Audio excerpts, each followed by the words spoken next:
Hi everyone. Well, today is November 1st, and do you know what that means?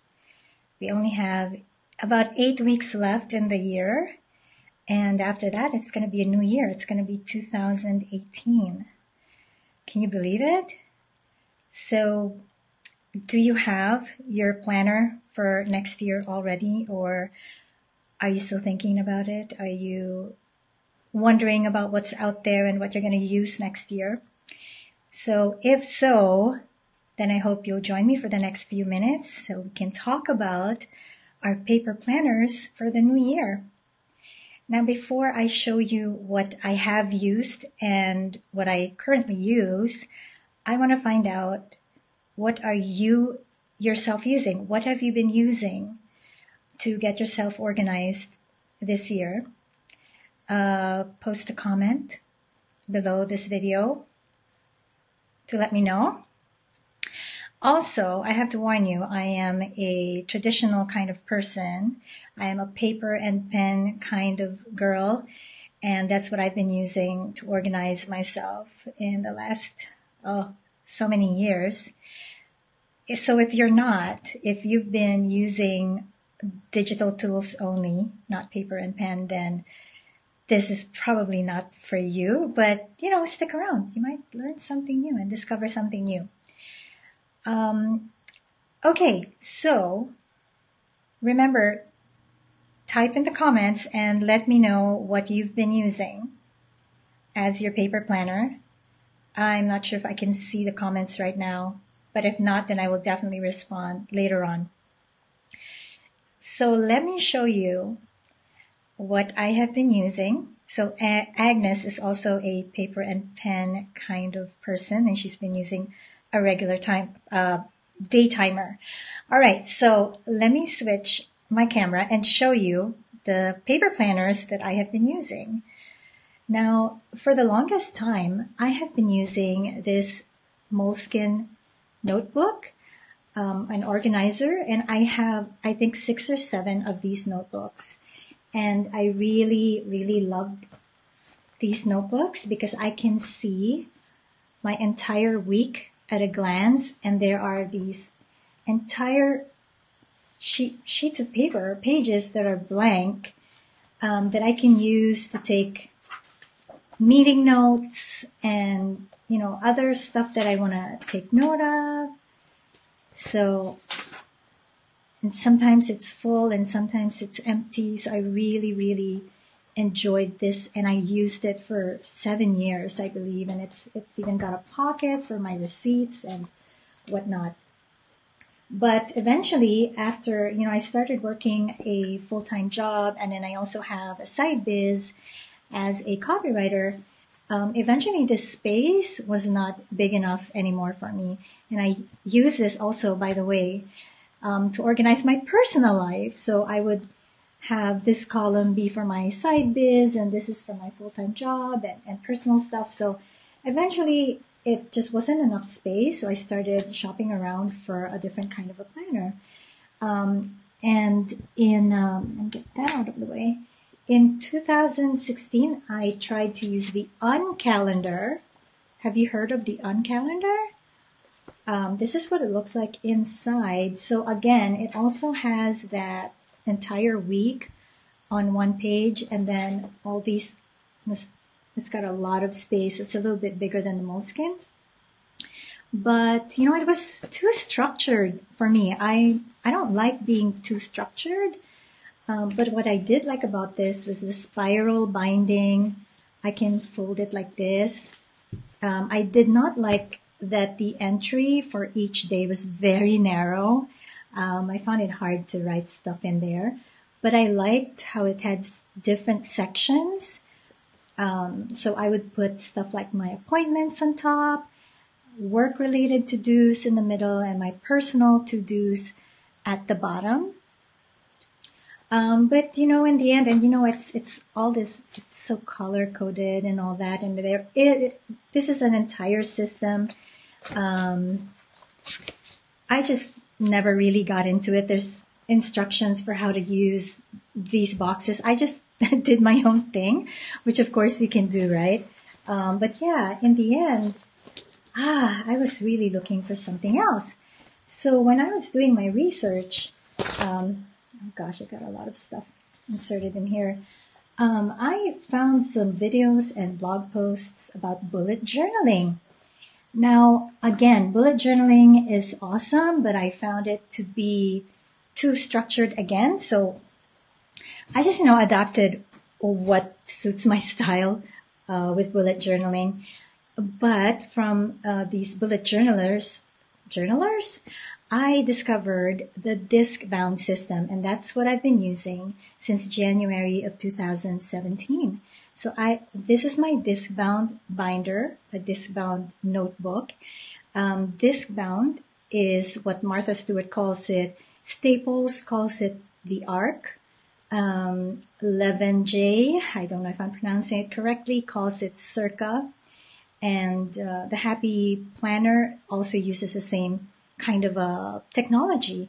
And it's called a disc bound because your binder, your notebook, is held together by these discs. See that? So the discs act like a spring or a spiral in a spiral notebook. And I really like this because as with a spiral notebook, you can completely fold it like this and it will lie flat, right? And it's like a 3-ring binder because, oh, check this out.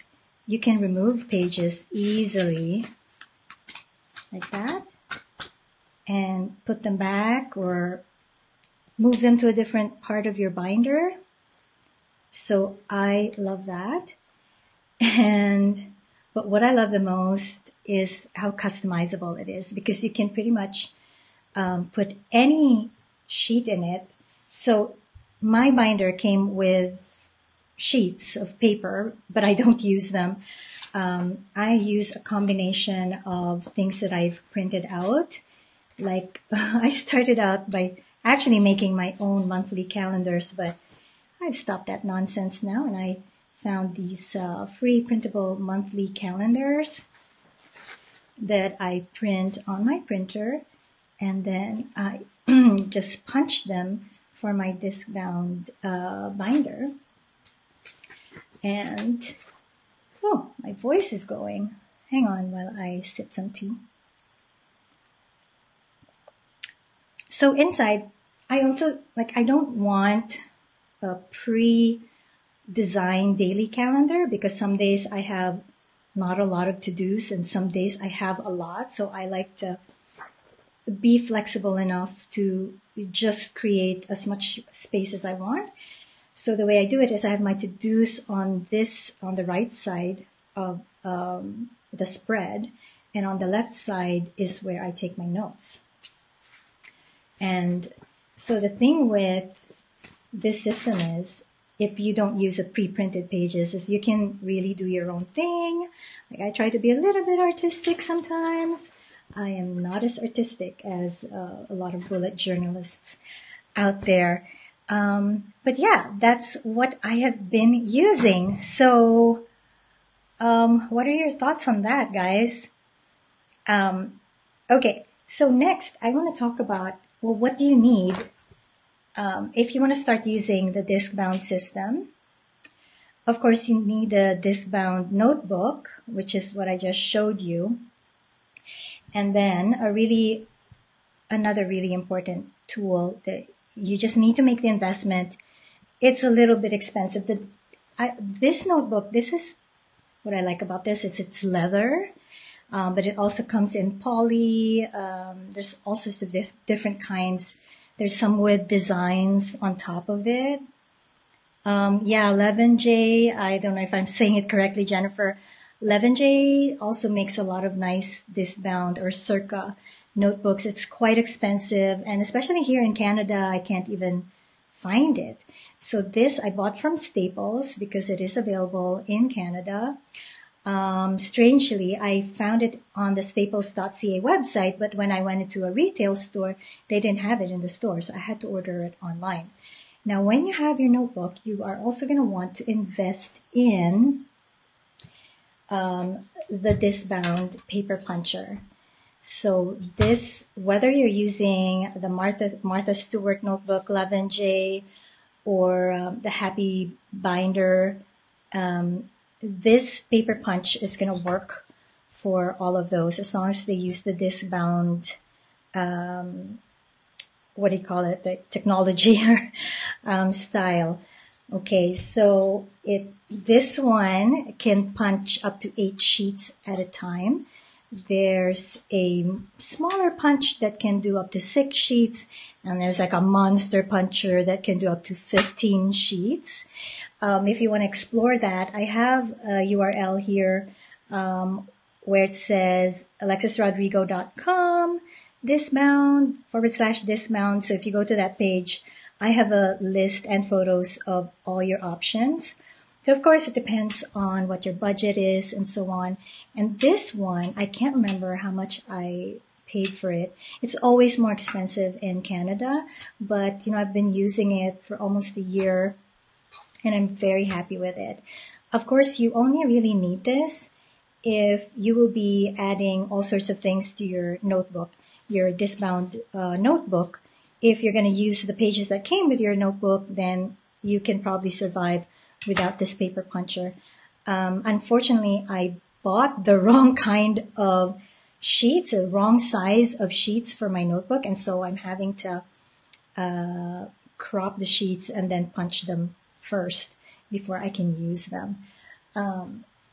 Speaking of the pages, what I actually prefer, usually the sheets are just lined sheets, but since I like to do my own thing, I use paper with the, what you call the dotted grid paper. Can you see it? Ooh. So can you see the dots? So instead of, it's focusing in and out. Come on, my phone can't get the focus right. Instead of line paper or grid line paper, these sheets have grids that are formed by little gray dots. They're not very visible, but they're enough to help you to, keep your lines straight and so on.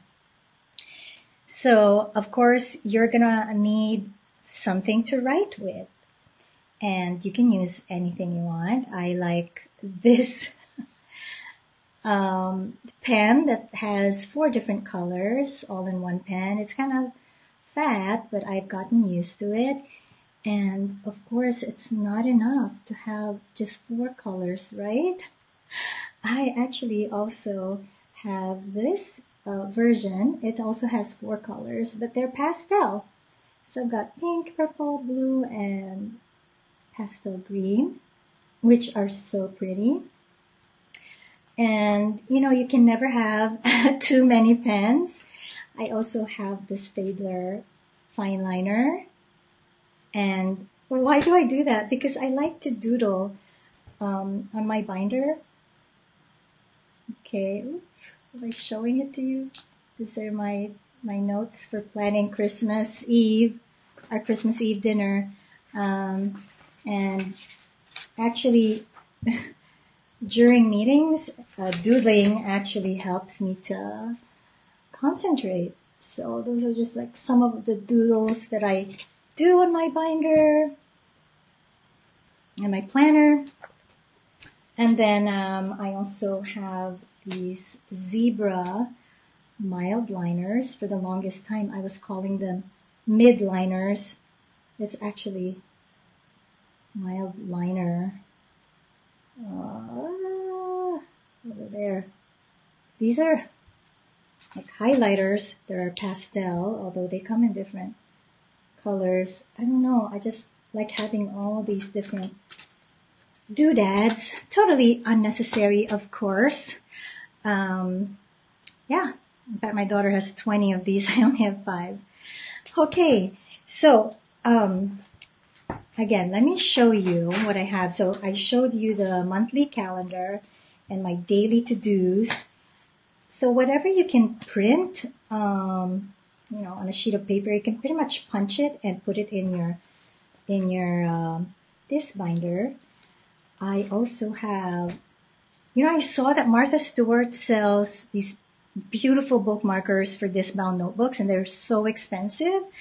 And I thought, well, I have a paper punch. I can make my own. So this is one that I made using a free bookmarker that I got.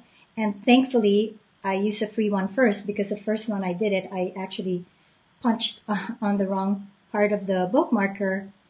So I had to do it again on the other side. Now that I know better, I am going to make myself a pretty bookmarker as well.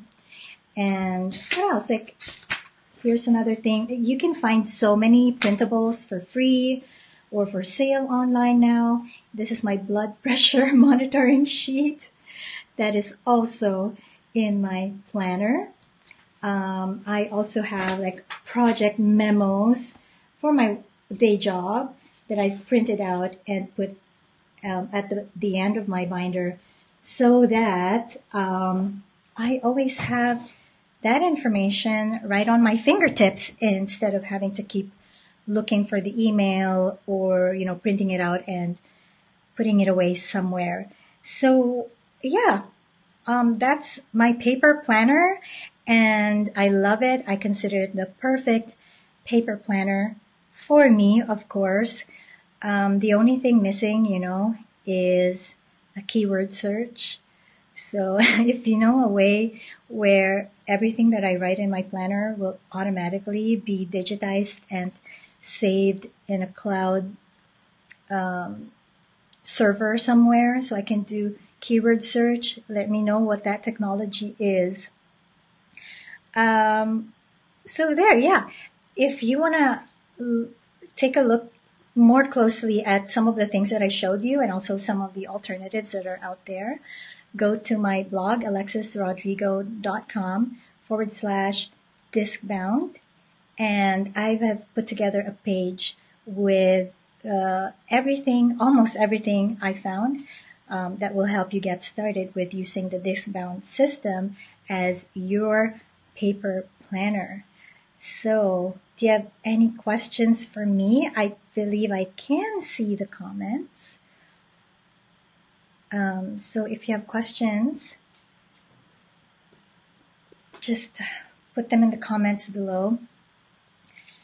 How are you finding the discbound system? Do you like it? Is it something that might work for you? Or what are you looking for that the discbound system doesn't have? One thing though, I should let you know, is you need to use the right kind of paper. So the paper that I bought is actually a little too thin. It's not really thick enough to use with a discbound. So what's happening is, okay, Joanne, you can watch the video when I'm done, and the recording will be up on Facebook automatically. It's not within my control. So anyways, the paper that I purchased is a little too thin. So what happens sometimes when I pull the sheet off, like if I pull it off fast, well, not now, but sometimes it tears. Or if I keep pulling it on and off the notebook, it can get worn out here. There. Okay, Angie's saying you don't want to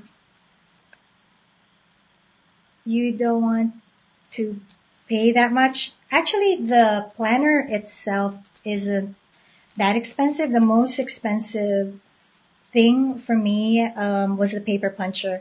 And like I said, you don't have to buy one if you're willing to buy paper that's already been punched, or just to use the sheets that were included in the notebook.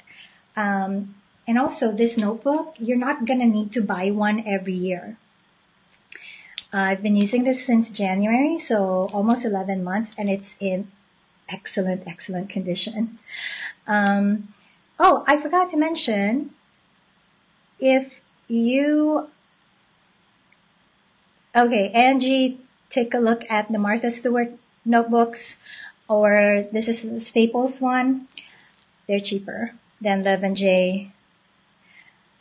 Oh, the Arc is also Staples. I'm not sure why that is so expensive.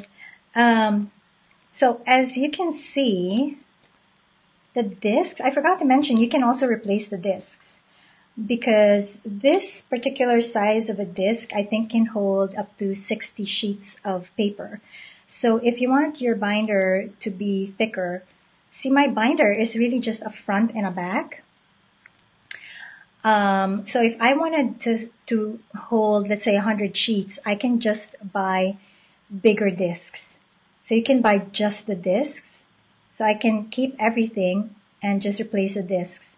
Or if I wanted it thinner, then I would buy smaller discs. Oh, you know what I remembered, Angie? You can actually make your own binder, but then you would need a paper punch, right? Because as long as you can punch the holes, the correct holes, I am going to look for that. I saw a video or something where somebody used a kind of plastic. I think it's a kind of the thin plastic that you can use as a chopping board. Like, it's actually chopping boards that they purchased. And I think I've seen that in dollar stores. So you buy these plastic sheets or chopping boards, you punch them with the discbound paper punch, and there you have your cover and your back, your front cover and your back cover. Or, I have used stuff that's not supposedly for the discbound. For example, I have used a plastic insert for my 3-ring binder. I just punched it with my discbound puncher, and it went right into my notebook. It just made it too bulky, and so I removed it. So yeah, you could even use like a nice cardboard folder. If you find a folder that you like the design, just cut it in the middle and then punch the sides with your paper punch, and that can be your discbound binder or notebook. So, do you guys have any other questions?